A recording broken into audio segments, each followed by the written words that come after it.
Assalamualaikum warahmatullahi wabarakatuh. Halo pemirsa, kembali lagi di Podcast Syariah Economic Law. Di mana podcast ini salah satu kegiatan dari HMPSS, khususnya Departemen Kominfo, yang setiap tahunnya itu minimal itu mengadakan satu eh, kegiatan podcast. Nah, kali ini podcast kita akan membahas tentang seputar Prodi Hukum Ekonomi Syariah. Bersama saya ada Pak Koordinator Program Studi kita yang tercinta, ada Pak Aye, Pak Ainul Yakin, dan ada dari mahasiswa baru ada Sylvia dan ada Maizan. Nah, kami di sini ini sharing-sharing nih tentang apa sih itu program Prodi Hukum Ekonomi Syariah, kenapa kok bisa masuk ke Prodi Hukum Syariah UIN Saizu gitu. Sebelumnya saya Mbak Guntur ingin membawakan acara podcast ini ya. Baik, untuk Sylvia sendiri nih, alasan gitu, kenapa kok bisa masuk ke UIN Saizu, terutama ke Prodi Hukum Ekonomi Syariah ini, bisa diceritakan gitu alasan kenapa? Pas awal tuh saya ketolak, pertamanya itu ketolak ya itu di universitas lain gitu, PTN lain. Terus terutama juga di UIN saya sendiri juga saya tolak. Terus Di UIN Saizu ditolak. iya, terus saya daftar lagi di sini lewat jalur UM. UMBTKIN. Iya, terus saya kebetulan ambil jurusan hukum ekonomi syariah ini karena minat pribadi sih Pak. Minat Gitu. pribadi. Ya, karena ya peluangnya itu juga besar gitu, banyak banget itu di berbagai bidang, bisa pekerjaannya itu bisa di berbagai bidang gitu lah Pak. Ya. Ini menarik, ditolak di meja itu tapi juga diterima gitu.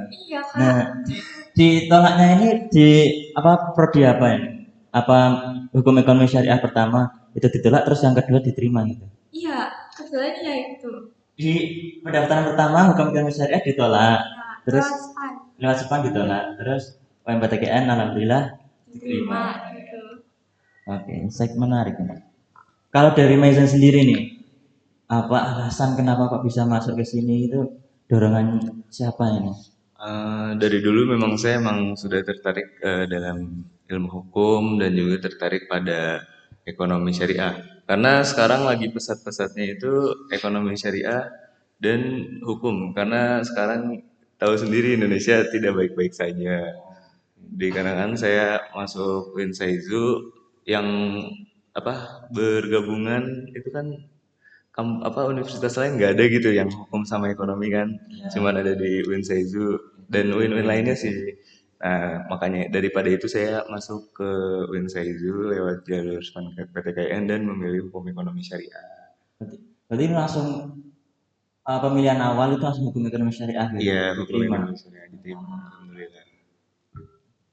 Pak, kalau melihat dua mahasiswa baru ini itu memiliki minat nih mas sejak awal pada hukum ekonomi syariah gitu Pak.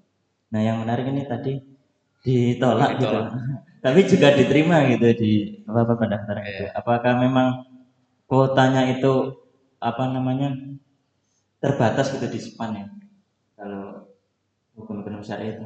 Oke, ini saya sempat ketakutin nih tadi jawaban ditolak. Ini jangan-jangan sebenarnya niat awalnya nggak pengen masuk guys, tapi ternyata ya. Cuma problemnya ketika di SPAN ya tadi, kalau SPAN itu bukan masalah ya pertama kuota ya, yang kedua itu kan ada seleksinya ya. Ya ada seleksi apa itu namanya dari yang berkas nilai di sekolahan gitu kan. Nah itu ada banyak faktor ya. Tapi kalau eh, kuota secara keseluruhan HES kan sebenarnya kita awal membuka 4 kelas. Jadi sebenarnya kuotanya itu banyak dan peluang untuk masuk ke HES itu ya sangat terbuka gitu. Ya, ini saya jadi lega juga. Lega ternyata memang banyak yang memilih HES itu karena memang minat dari awal gitu ya. Minat dari awal pengen masuk ke HES. Baik, Pak. Terus nih, apa eh mungkin dari mahasiswa baru nih, ekspektasi atau bayangan sebelum masuk hukum ekonomi syariah gitu, itu apakah sudah sesuai ketika sudah menjalani perkuliahan kurang lebih 1 bulan ini ya? Ya, itu antara ekspektasi dengan realita itu apakah saling berkaitan atau berbenturan gitu? Dari Meza sendiri itu gimana? Kalau dari saya itu sebenarnya berbenturan karena kaget juga gitu. Saya kira dari awal hukum ekonomi syariah ini cuman belajar tentang kayak hukum perekonomian, ternyata jauh lebih luas ya Pak. Itu tuh kayak ada akidahnya dan segala macamnya juga sebenarnya kayak wah kaget juga nih kok bisa ada kayak gininya gitu. Pertama masuk udah kaget ya. Iya udah kaget. Ada apa tuh? Quran hadis, Iya usul Quran fikih. hadis, usul fikih. Yang tadinya saya itu cuman SMA biasa, masuk UIN Saizu jadi tahu agama.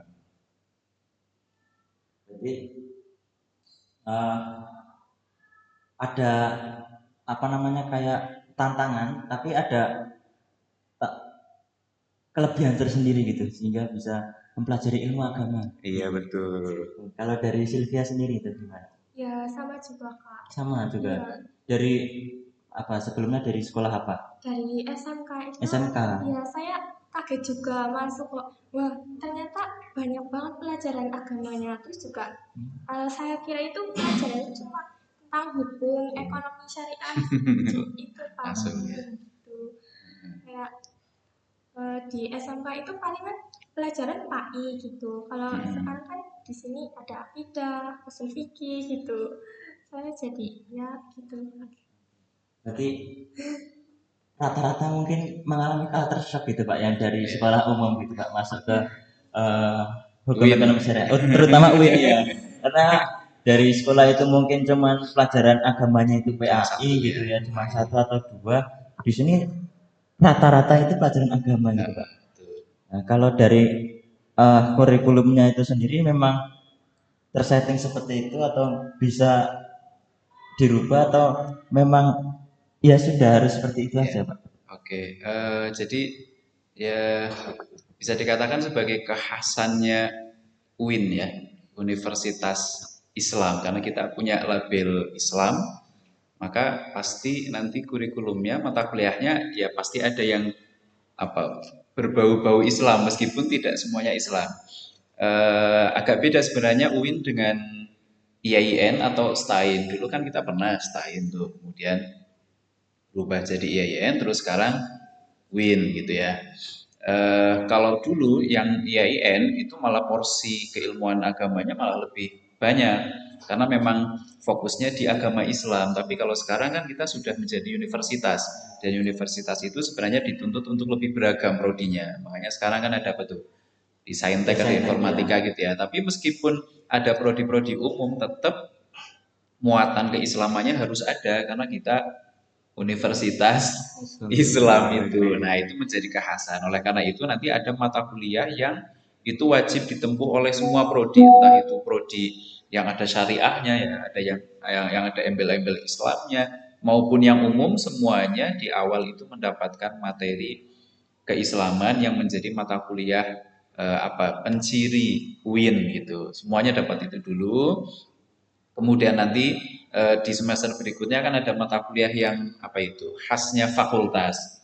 Kalau fakultas syariah pasti akan mendapatkan mata kuliah itu. Di tarbiyah juga ada, begitu juga yang lainnya. Nah, baru nanti di semester berikutnya fokus yang mata kuliahnya HES gitu ya, yang sesuai dengan prodi masing-masing. Jadi memang nggak langsung masuk terus apa langsung hukum gitu, nanti malah kaget gitu ya.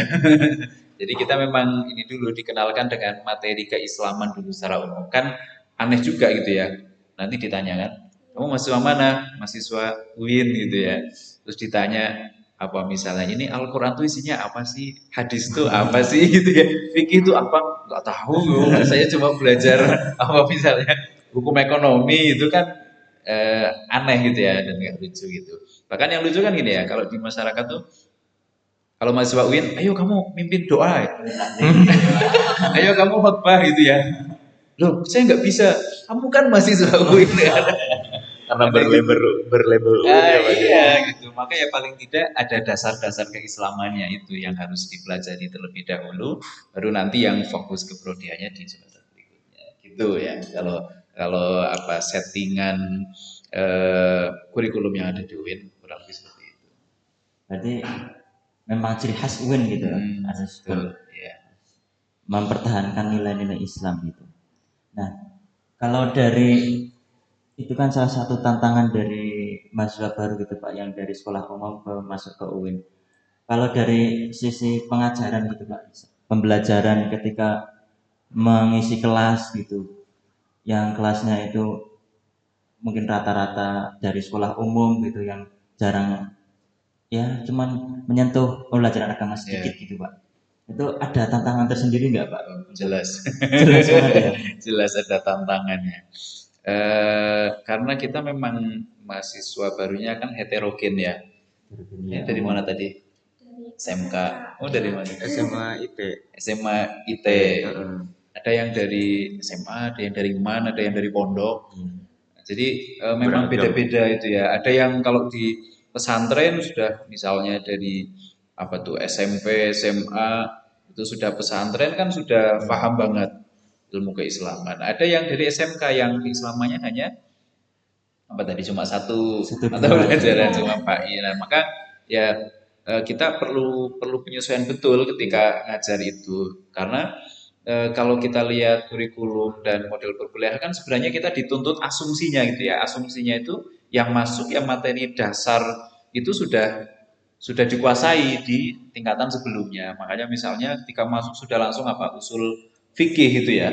Itu asumsinya tuh ya fikihnya tuh ya udah ya apa ya sudah punya lah gitu. Cuma kan kenyataannya nggak seperti itu ya semuanya. Maka perlu ada memang penyesuaian-penyesuaian. Kita ketika ngajar juga ya lihat-lihat siapa yang diajar itu kan. Oh kalau ini ternyata misalnya mayoritas di kelas apa namanya alumni ya alumni pesantren maka pendekatan yang kita gunakan tentu mungkin bahasanya juga berbeda gitu ya referensi yang kita minta juga berbeda tapi kalau ternyata mayoritas di kelas itu ini misalkan sebelum kuliah biasanya saya tanya gitu ya ini lulusan dari mana misalnya oh, SMK maka kita sesuaikan juga bahasanya kita turunkan gitu ya pendekatannya juga kita sesuaikan referensi yang dipakai oh yang penting buku-buku lah tidak harus kitab kuning gitu ya kalau pesantren kan referensinya harus pakai kitab kuning kitab gundul kan gitu tapi kalau ternyata berbeda keadaannya ya yang penting dari buku-buku misalnya itu contoh konkretnya seperti itu.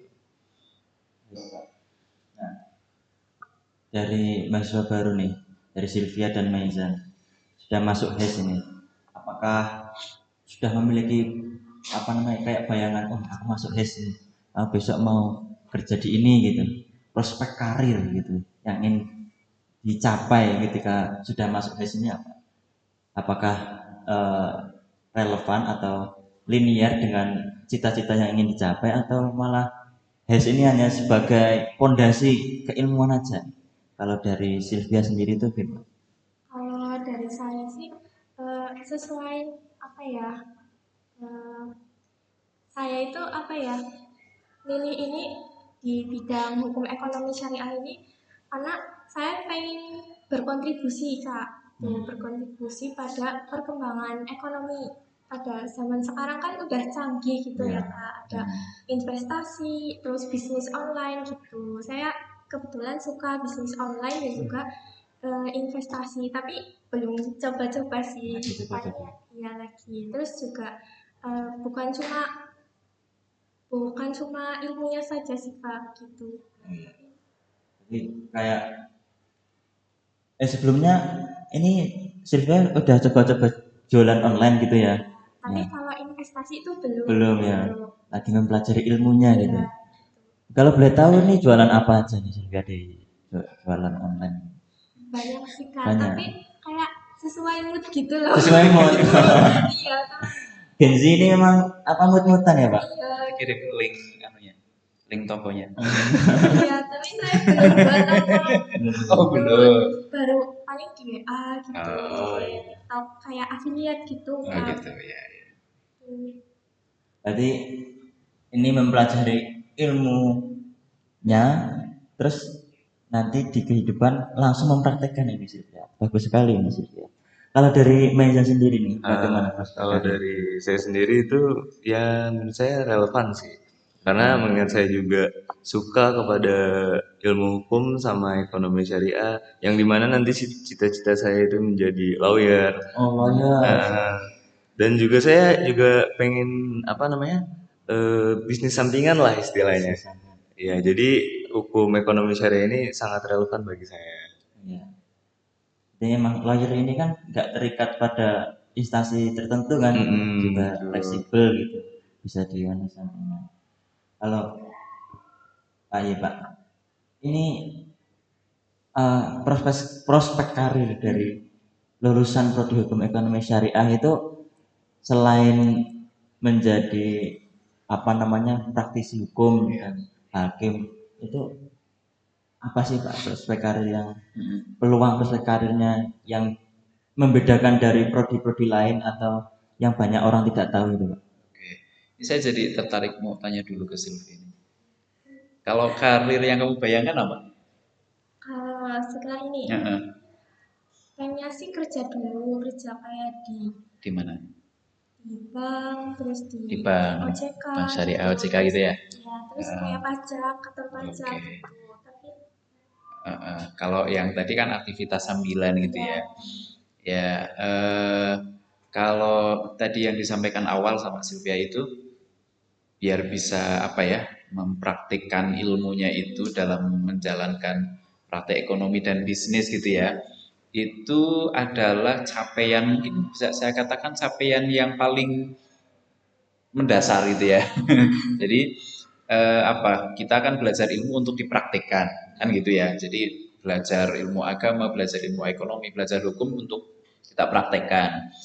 Belajar hukum ekonomi ya biar kita bisa praktek bisnis sesuai dengan aturan hukum kan gitu ya. Belajar investasi biar kita bisa praktik investasi yang sesuai dengan aturan hukum, tidak melanggar hukum. Belajar hukum yang lain biar ketika berlalu lintas nggak melanggar kan gitu ya misalnya. Itu kan pencapaian dasar kalau kita belajar. Nah kalau kaitannya dengan karir tadi gitu ya, karena kan tidak kita pungkiri kita sekolah, kita kuliah kan kita pengen nanti suatu saat mendapatkan pekerjaan yang tentu apa layak dan sesuai dengan pendidikan yang kita tempuh kan gitu. Kalau di HES ya nanti prospeknya ada sendiri gitu ya. Kan nggak mungkin orang kemudian saya pengen jadi pilot terus masuknya ke HES kan gak nyambung gitu ya. Ya meskipun wallahu alam nanti suatu saat terus ternyata jadi pilot kan itu hal yang ya itu urusan lain gitu ya. Nah, maka masing-masing prodi di perguruan tinggi tentu punya arah nanti karirnya seperti apa. Nah tadi yang disampaikan oleh Izan. ya dua teman kita ini ya memang sudah sejalan ya, sudah searah, sudah linear dengan arah lulusan HES. HES itu kalau secara apa umumnya itu karena kita di fakultas syariah itu kan sebenarnya setara dengan fakultas hukum. Jadi gelarnya kan setara ya, gelarnya sama SH kan, maka apa profil lulusannya itu nanti juga ada kesamaan. Jadi kalau SH di Fakultas Hukum itu bisa jadi hakim, bisa jadi advokat, bisa jadi apa lagi? Jaksa, bisa jadi yang lainnya. Maka karena kita juga sama-sama SH, kita juga bisa berkarir di situ ya di praktisi hukum yang itu bisa diambil oleh SH lulusan Fakultas Hukum Umum. Nah, malah justru kita punya nilai plusnya nggak cuma satu ya, plusnya ada dua, plus. Kalau satu SH-nya kita bisa masuk ke praktisi hukum yang itu bisa diambil oleh tadi lulusan Fakultas Hukum Umum. Yang kedua kita bisa masuk ke ranah syariah. Jadi praktisi hukum yang ranahnya syariah.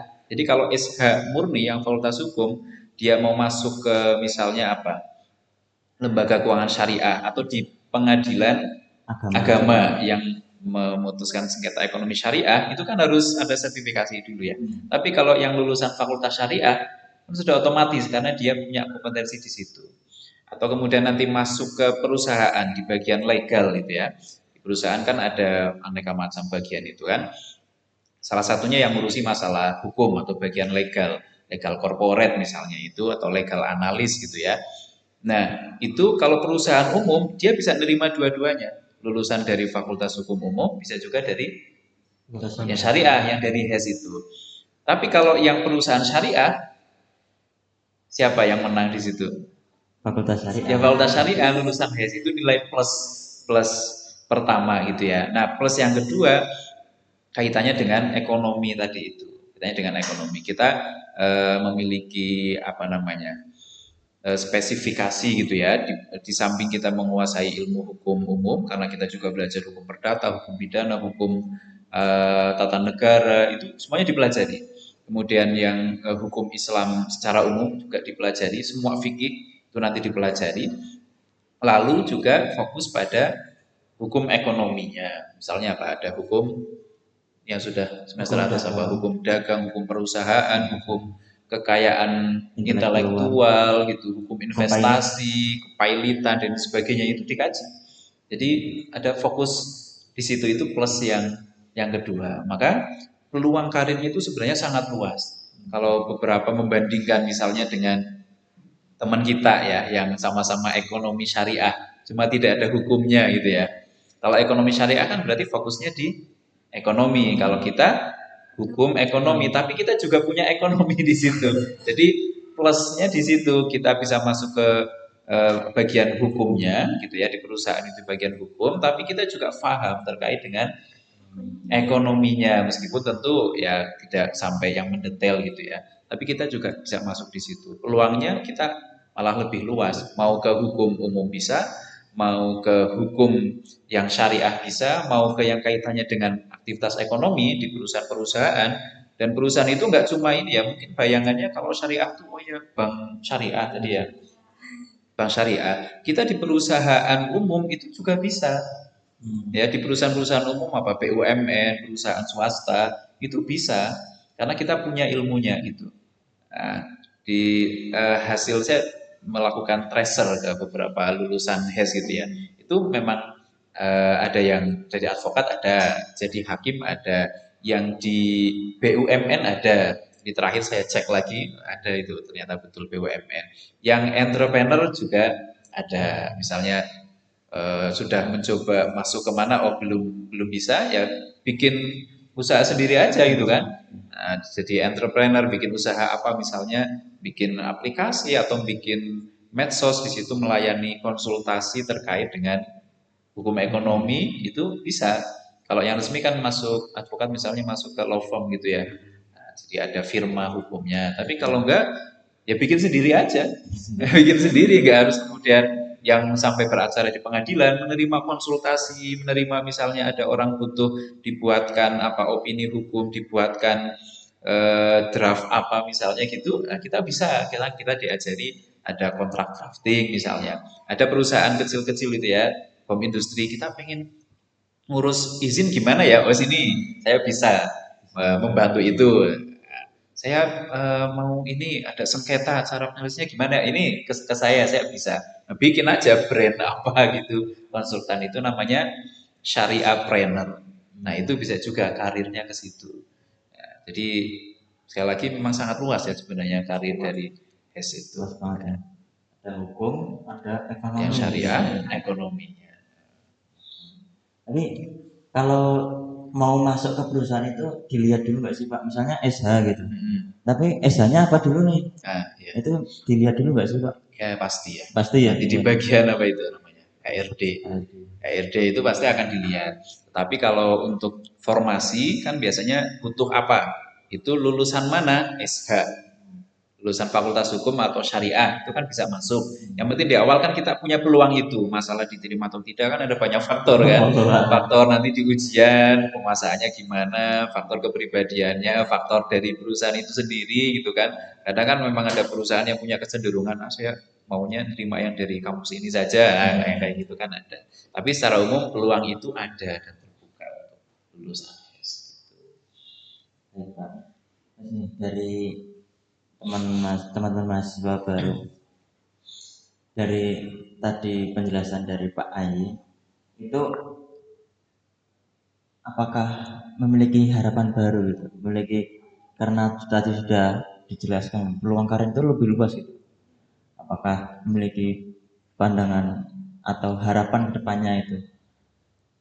Harapan kedepannya ketika besok lulus menjadi akademisi HIS dari Maizan sendiri. Kalau dari saya sendiri itu kayak ya yang tadi Bapak jelaskan itu kan cakupannya sangat besar karena ada hukum sama ekonomi. Kalau saya lebih yang tadi saya omongin dari awal, saya lebih ke ranahnya ke hukum. Ingin fokus di situ Iya, ya. fokus di situ karena ekonomi syariah saya ada bisnis lain Pak, yang itu punya orang tua saya yang nanti saya kembangkan sendiri. gitu. Ya. Jadi menurut saya lebih fokusnya sih ke hukum karena saya emang ngejar cita-citanya di situ Pak. Kalau dari Sylvia sendiri nih, apa harapannya? Harapan saya sih bisa itu mempraktekkan dulu gitu. Saya bisa berkontribusi gitu. Kayak ya betul kata Bapak kan cakupannya luas. Terus saya pengen bekerja di itu kayak BUMN, terus jadi di hakim apa-apa gitu. Tapi eh, selain itu saya juga pengen jadi ada usaha sampingan gitu. Bagus. Ini Pak, eh, mungkin ada inovasi dari Prodi Hukum Ekonomi Syariah ini untuk kedepannya itu dan harapan untuk Prodi HES untuk kedepannya itu apa? Oke, ini kan semester baru ya, semester 1 dan semester 1 ini mulai tahun ini kita kurikulumnya baru. Kurikulum baru. Kurikulumnya baru ya. Saya sempat lihat loh, kok ini makulnya cuma 9 gitu Pak. Dulunya saya 10 ya tahun semester 1. Nah, tapi jam mata kuliahnya itu lebih lama gitu Pak. Ya, dan 3 SKS gitu ya. Ya, memang ada banyak penyesuaian karena kita setiap 5 tahun sekali itu kita dituntut ya 4 sampai 5 tahun sekali itu kita dituntut untuk mereview kurikulum kita. Biar misalnya gini, dulu kita pakai kurikulum 2016 padahal apa yang diajarkan di situ sudah nggak sinkron dengan kebutuhan di dunia industri tadi. Maka perlu ada review. Nah, kita sudah melakukan itu. Di tahun ini ada kurikulum baru yang kita berbasis OBE, Outcome Based Education, di samping kita kemarin juga ada namanya MPKM ya. Apa itu? Rumusan dari Menteri Pendidikan yang sebelumnya, MPKM, Merdeka Belajar Kampus Merdeka. Nah, jadi karena kurikulum baru kita sudah berusaha semaksimal mungkin merancang agar apa yang dikaji itu betul-betul sinkron dengan nanti kebutuhan di dunia kerja. Nah, salah satunya mungkin yang menarik dan perlu sekali nanti oleh teman-teman mahasiswa itu diambil kesempatannya itu adalah kesempatan untuk magang. Kesempatan untuk magang. Jadi kalau bayangan mahasiswa yang lama gitu ya, mungkin namanya kuliah itu ya masuk ke kelas, kemudian di kelas itu belajar dengan dosen, dapat materi, ujian selesai kan gitu. Nah, tapi kalau program MPKM itu kan memberikan kesempatan seluas mungkin kepada mahasiswa untuk mendapatkan ilmu dari sumber manapun, tidak harus dari kelas, tidak harus dari kelas, bisa dari luar. Makanya merdeka belajar itu ya merdeka gitu ya, artinya dia bisa belajar dari sumber lain, termasuk nanti di HES itu kita sudah rancang di semester 6 itu kita rancang di situ ada mata kuliah yang tidak harus ditempuh di kelas. Jadi tadi misalnya pengen kerja di perusahaan, kamu boleh nanti mulai dari semester 4 atau 5 kamu sudah punya gambaran, oh saya kayaknya pengen kerja di perusahaan ini, di BUMN apa misalnya. Nah, kamu coba minta izin ke sana untuk magang langsung. Magang di sana, kalau diizinkan di sana nanti magang selama 1 semester, otomatis nanti mata kuliah yang ada di semester itu sudah akan ada nilainya dari hasil kamu magang. Pertama, nilai kamu aman. Yang kedua, kamu sudah langsung punya pengalaman kerja di sana. Kalau yang advokat bisa juga sama. Yang advokat kamu bisa masuk ke firma advokat yang sudah ada, minta izin ke sana untuk magang, jadi sudah betul-betul punya pengalaman. Kalau hanya di kelas kan hanya tahu apa? Teorinya. Teorinya saja itu kan, praktiknya nggak tahu kayak apa. Meskipun kita ada PPL, tapi PPL itu kan terbatas ya, hanya 1 bulan. Tapi kalau magang itu, ya waktunya bisa sampai 1 semester. Jadi tidak hanya tahu teori, tapi langsung tahu seperti apa praktiknya di dunia kerja. Nah, syukur-syukur ketika selesai magang, kemudian dipersilahkan, ayo lanjut aja di sini. Kamu jadi karyawan tetap di sini misalnya. Nah, itu ada kesempatan. Jadi katakan kesempatan emas ya. Iya, iya. Kalau yang semester lama, ya sebenarnya bisa juga. Meskipun belum disetting di semester berapanya gitu, tapi yang lama pun punya kesempatan itu. Itu kadang apa ya, mungkin jarang dilirik gitu ya. Gak tahu mahasiswa mungkin pengen saya males ini, pengennya di kelas aja santai gitu. Tapi kalau yang sudah punya bayangan bahwa saya selesai kuliah ini saya harus bisa langsung kerja gitu kan. Dan maka harus punya tadi arah kira-kira saya mau kerja di mana, tentu yang nyambung dengan HES gitu ya, diupayakan begitu. Meskipun namanya rezeki kan ya nggak tahu kita di mana gitu. Tapi kalau kita pengen, saya sudah belajar 4 tahun di HES, masa terus ilmu saya nggak kepake gitu ya. Misalnya tadi itu, saya sudah belajar 4 tahun tentang HES sampai mumet gitu, jadi belajar apa, ada hukum perusahaan, hukum kepailitan dan macam-macam. Tiba-tiba setelah lulus, saya mau jadi apa mas? Jadi Pilot gitu tadi misalnya. Masih. Saya mau daftar polisi atau daftar tentara ya, meskipun itu tidak salah gitu ya, tapi kan yo eman-eman sayang gitu sudah belajar keilmuan tadi HES itu kok nggak diarahkan yang linier dengan keilmuan itu, maka harus punya prospek kira-kira mau kemana. Nah, sebelum selesai bisa dicoba dulu dengan magang tadi itu. Nah, itu bisa dipikirkan mulai dari sekarang ya, yang punya cita-cita tadi itu sudah punya bayangan, nanti saya mau ke sini, saya mau ke sini. saya potong sedikit Pak. Ya. Libur kuliah itu kan lama ya Pak, sekitar 2 bulan 2 lah. bulanan, ya. Nah itu mungkin bisa buat magang atau Bisa. bisa itu. Ya, kalau yang itu nanti magang mandiri. Magang mandiri. Magang mandiri. Kalau magang mandiri, apakah bisa dikonversi atau tidak nanti tergantung dia tempat magangnya itu masih nyambung nggak dengan HESan gitu. Misalnya kalau dia magang di LKS, magang di lembaga kayak OJK misalnya, itu masih mungkin bisa dikonversi. Karena waktunya kan hanya 2 bulan ya. Kita punya ketentuan berapa lama sih magang yang bisa dikonversi ke mata kuliah. Tapi kalau yang magang resmi tadi itu, magang yang resmi selama 1 semester itu sudah otomatis nanti bisa dikonversi dengan mata kuliah yang ada di semester itu. Kalau di luar itu liburan daripada saya nganggur gitu ya, saya mau nyoba lah magang sebulan 2 bulan, itu silakan, itu magang mandiri. Nanti ketentuannya bisa ditanyakan langsung ke laboratorium atau ngobrol-ngobrol dengan saya juga bisa gitu. Mungkin terakhir Pak, harapan kedepannya untuk Prodi HES itu dan ke mahasiswa Prodi HES. Ya, harapan saya melihat kondisi sekarang ya, yang fenomenanya minat ke perguruan tinggi keagamaan Islam itu lagi cenderung menurun gitu, termasuk HES. Harapannya tentu animo dari masyarakat, khususnya dari teman-teman atau adik-adik di SMA, di MAN itu lebih meningkat lagi untuk masuk ke perguruan tinggi keagamaan Islam gitu ya, karena mayoritas Indonesia kan umat Islam gitu ya. Nah, kok minat ke perguruan tinggi yang basicnya Islam kok malah turun gitu. Dan ini fenomenanya unik. Kalau yang mau masuk ke sekolah-sekolah Islam itu tinggi sekali gitu ya. Bayaran mahal itu gak jadi masalah gitu. Tapi kenapa kok ketika masuk ke kampus gitu ya, ke universitas kok menurun, padahal situ keilmuannya lebih mendalam lagi. Maka ya tentu harapannya animonya meningkat, khususnya di HES gitu ya, bisa meningkat melihat tadi kita peluang karirnya itu sangat luas. Maka mudah-mudahan ketika masyarakat itu sudah tahu bahwa ternyata HES itu bukan hanya hukum atau bukan hanya ekonomi, ternyata justru nilai plus-plus tadi itu, maka kemudian terbuka dan banyak yang kemudian berbondong-bondong untuk masuk ke HES.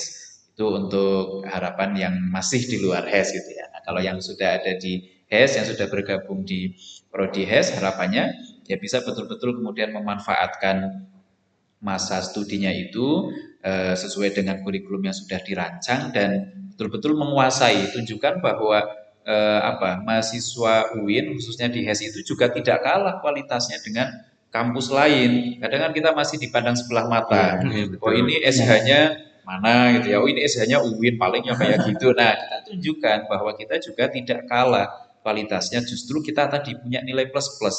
Ya, kita hukum umumnya kita kuasai, hukum Islamnya kita kuasai, dan yang lainnya kemampuan skillnya kita juga mumpuni sehingga kita tidak kemudian dipandang sebelah mata lagi dan peluang untuk kemudian kita mendapatkan karir setelah lulus itu semakin terbuka.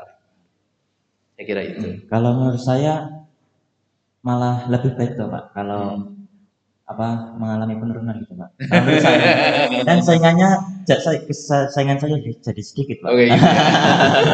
Saingan apa itu? Saingan besok kerja maksudnya. Ya itu dari pribadi saya. Kalau dari kampus Ya memang ada plus minusnya sih. Iya, iya. Kalau banyak itu kan kita yang pengelola itu kan juga mumet ya, Iya. ngurusi banyak orang. Tapi kalau sedikit ya kelebihannya kita bisa lebih fokus memaksimalkan yang ada. Tapi ya masing-masing tadi itu Ya, ada plus minusnya plus gitu. minusnya. Ya. Baik pemirsa, begitulah podsel kita pada pagi hari ini. Terima kasih atas waktu yang telah diberikan kepada Pak Aye, pada Sylvia, pada Maizan yang telah menyempatkan waktu untuk ikut sharing gitu pada podcast pada pagi hari ini. Begitu teman-teman, sekian dari saya. Terima kasih atas tontonannya, terima kasih atas perhatiannya. Wassalamualaikum warahmatullahi wabarakatuh. Waalaikumsalam.